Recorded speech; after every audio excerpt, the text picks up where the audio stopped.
अब रुक करते हैं उत्तर प्रदेश की बड़ी खबरों की ओर और आप देख रहे हैं HT न्यूज नेटवर्क। आपको बता दें, उत्तर प्रदेश की बड़ी खबरों की ओर सीधे रुक करते हैं। संवाददाता की एक रिपोर्ट पर नजर। हमारे अधिकारों का है, वो हमारे अधिकारों के परिवार का भी है।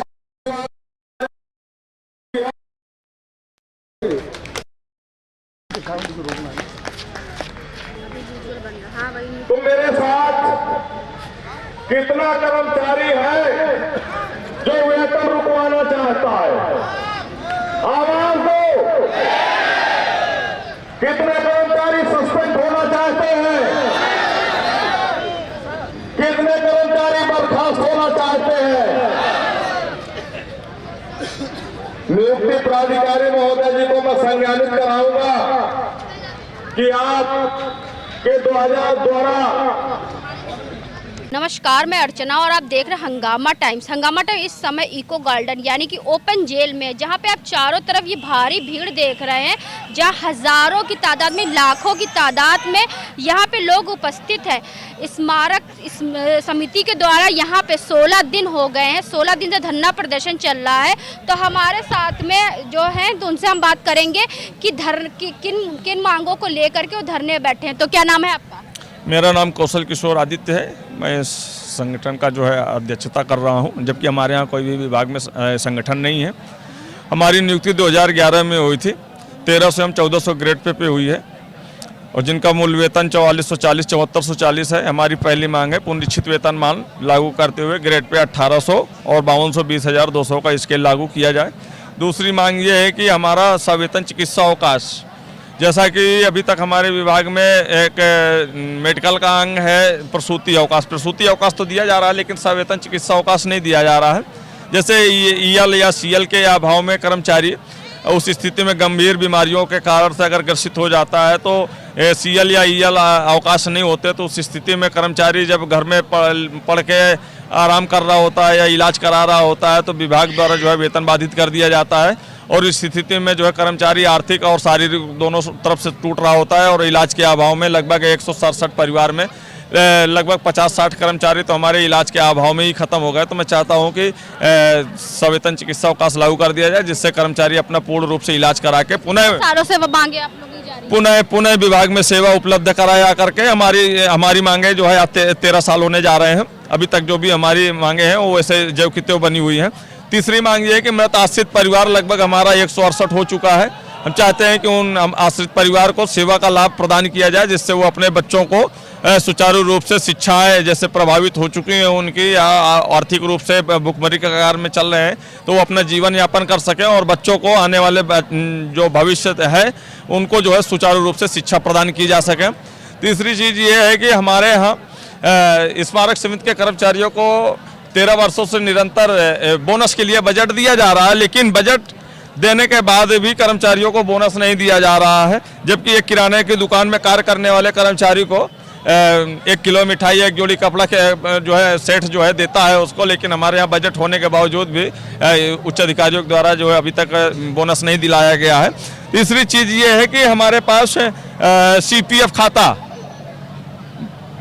नियुक्ति वर्ष 2011 से वेतन से 10% की कटौती की जा रही है, लेकिन आज तक कर्मचारियों का जो है एक खाता खोल करके CPF खाता खोल करके यूनिक इंडेक्स नंबर नहीं उपलब्ध कराया गया है और ना नियोक्ता अंशदान है और ना उस पर जो समय समय पर ब्याज दरें जो तय की गई हैं शासन से सरकार के द्वारा वो जमा करा करके समस्त कर्मचारियों को पैसा वापस किया जाए। जैसे कि 1 साल पहले जो है LDA सचिव महोदय जी के द्वारा जो हमारे स्मारक समिति के मुख्य प्रबंधक हैं उनके द्वारा एक FIR दर्ज की गई थी, जिसमें 10 करोड़ 75 लाख रुपए का गबन किया। तब जाकर के जानकारी प्राप्त हुई कि हाँ, हमारे यहाँ जो हम लोग पेट काट करके 10% का और बच्चों के पेट काट करके जो कटौती करवा रहे हैं उस पर डकैतियाँ पड़ी हैं।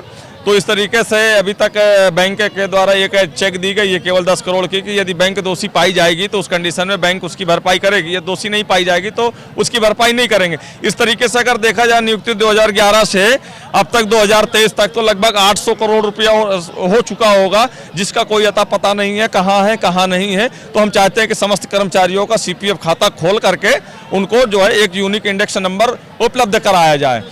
अच्छा, 2 वर्ष की परिवीक्षावधि में हम लोगों को नियुक्ति हुई थी, अभी तक हम लोगों को स्थायीकरण नहीं किया गया है और 10 वर्ष की सेवा हम लोग पूर्ण कर चुके हैं, जिसमें हम लोगों की पदोन्नति भी होनी है। 13 साल होने जा रहे हैं और 3 साल बाद द्वितीय पदोन्नति आ जाएगी। तो हम चाहते हैं कि स्थायीकरण पत्र जारी करते हुए समस्त कर्मचारियों को पदोन्नति का भी लाभ दिया जाए और स्थायीकरण भी जारी किया जाए। और भी हमारी बहुत सी मांगे हैं। मैं यही कहना चाहूँगा माननीय मुख्यमंत्री महोदय जी से कि अपना ध्यान आकर्षित करें एक बार स्मारक परिवार की तरफ भी, क्योंकि आपके द्वारा जो है निरंतर हम लोगों को बजट तो दिया जा रहा है, लेकिन कहाँ आपकी कृपा रुकी हुई है और किन उच्च अधिकारियों के लापरवाही के कारण हमारे मांगों पर विचार करके शासनादेश नहीं निर्गत हुए हैं। तो उन जो संबंधित अधिकारी हैं उनको संज्ञान में लें और तत्काल प्रभाव से निर्देशित करें कि जो भी इनकी मांगे इनको तत्काल प्रभाव से इनके आदेश निर्गत किए जाए और हम लोग आंदोलन समाप्त कर देंगे। ऐसा कुछ नहीं है। लोग धरना प्रदर्शन कर रहे हैं तो शासन प्रशासन तरफ से को आया आप लोगों की सुध लेने के लिए? नहीं, शासन प्रशासन से तो अभी तक कोई नहीं आया है। जैसा कि अभी हम 20 दिसंबर को हम लोग माननीय मुख्यमंत्री महोदय जी को ज्ञापन सौंपने के लिए जा रहे थे पैदल यहाँ से, तो उसी कंडीशन में तत्काल प्रभाव से व्यवस्था उत्पन्न कराई गई यहाँ से कि जो है आपकी प्रमुख सचिव और शहरी नियोजन स्मारक समिति अध्यक्ष जी से आपकी वार्ता कराई जाती है। 5 लोग आपका प्रतिनिधि मंडल चले, हम वार्ता कराएंगे, आपको वहाँ जाने की जरूरत नहीं माननीय मुख्यमंत्री महोदय जी के पास। तो उस कंडीशन में हमारे वार्ता कराने के लिए लेके गए, लेकिन वहाँ स्मारक समिति के जो अध्यक्ष हैं वो छुट्टी पर थे। उस समय रणवीर प्रसाद जी सचिव हैं, उनसे हम लोगों की वार्ता हुई और LDA सचिव मुख्य प्रबंधक हमारी स्मारक समिति और प्रबंधक प्रशासन डॉक्टर आशीष जी की उपस्थिति में हम लोगों की वार्ता हुई, लेकिन किसी भी वार्ता हम लोगों की विफल रही। दूसरी वार्ता हुई हमारी 27 दिसंबर को। माननीय मुख्यमंत्री महोदय जी को हम फिर ज्ञापन सौंपने के लिए उनके आवास पर पैदल जाना चाहते थे, लेकिन हमको फिर रोक दिया गया। तो 26 दिसंबर को हमारी वार्ता कराई गई फिर। तो हमने कहा कि अब तो हम उनसे वार्ता नहीं करेंगे, लेकिन उन्होंने कहा हम प्रमुख सचिव महोदय जी से करवाएंगे, आपकी स्मारक समिति अध्यक्ष जी से। फिर हम गए तो फिर हमारी उन्हीं से वार्ता हुई रणवीर प्रसाद जी से। वहाँ गए तो हमारे प्रतिनिधि मंडल को कमरे में बंद करके विधिवत तरीके से धमकाया गया कि इन लोगों के नाम FIR दर्ज की जाए, चार्जशीट दाखिल की जाए, इन लोगों को जेल भेजिए, सस्पेंड करिए, बर्खास्त करिए। हमारी मांगों पर विचार न किया गया और न ही संज्ञानित है। और जैसा कि उन्होंने ये कहा कि हमें आप 20 दिसंबर को आए थे तो हमें जानकारी ये थी कि आप लोगों ने आंदोलन खत्म कर दिया। तो हमने उनसे यही कहा, श्रीमान जी आपको जिसने भी जानकारी दी है वो गलत जानकारी दी है और इसी तरह से स्मारक समिति के जो लंबित प्रकरण है, इसी तरह से शासन में उच्च अधिकारियों के पास जो भी प्रकरण जाते हैं पूरी जानकारी उनको दी नहीं जाती। शायद मेरा मानना है कि इसी कारण से आज 13 वर्ष होने जा रहे हैं जो अभी तक हमारे मांगों पर विचार नहीं किया गया है। अब हम आज 16 दिन हो गए हैं। 3 जनवरी तक हम इंतजार करते हैं कि अगर शासनादेश अगर नहीं निर्गत होते हैं तो हम 4 जनवरी को 3 बजे माननीय मुख्यमंत्री महोदय जी के आवास पर समस्त कर्मचारियों के साथ हम लोग ज्ञापन सौंपने जाएंगे और 2 बजे 4 जनवरी को भी हम 2 बजे तक इंतजार करेंगे कि शायद कोई शासनादेश निर्गत हो जाए। जी, कुछ महिलाएं बैठी यहाँ पे धरना प्रदर्शन पे। माता जी कहाँ से आई हैं आप? हम जिला रायबरेली से आए हैं। तो क्या समस्या लेकर के आए हैं? अरे हमारे घर के इस पार हो चुके हैं, तो हमको तो नौकरी मिलना चाहिए। अच्छा, नौकरी नहीं मिल रही लेकिन राम मंदिर ही बन रहा है, उसके बारे में क्या कहेंगे? नौकरी नहीं मिल रही लेकिन राम मंदिर बन रहा है, उसके बारे में क्या कहेंगे? अरे कहाँ हमारे पास 3 लड़की है ना, तो कैसे पालेंगे हम? आप क्या कहना चाहेंगे? कहाँ से आई है? बाराबंकी से। क्या कहना चाहेंगे? हम तो यही कहना चाहते हैं सरकार से कि हमारी जितनी मांगे 12 सूत्री मांगे कम वो पूरी की जाए। आप माता जी कहाँ से आई हैं? कहाँ से आई हुई है, क्या है? हम तो यहीं लखनऊ के हैं। तो क्या मांगे लेकर के बैठी? 16 दिन 12 सूत्री मांगे हैं।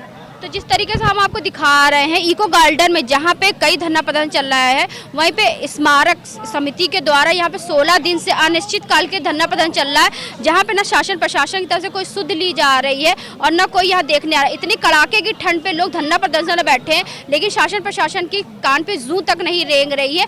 वो लोग अपनी मांगों पर डटे हुए हैं, लेकिन शासन भी अपनी जिद पे अड़ी हुई है।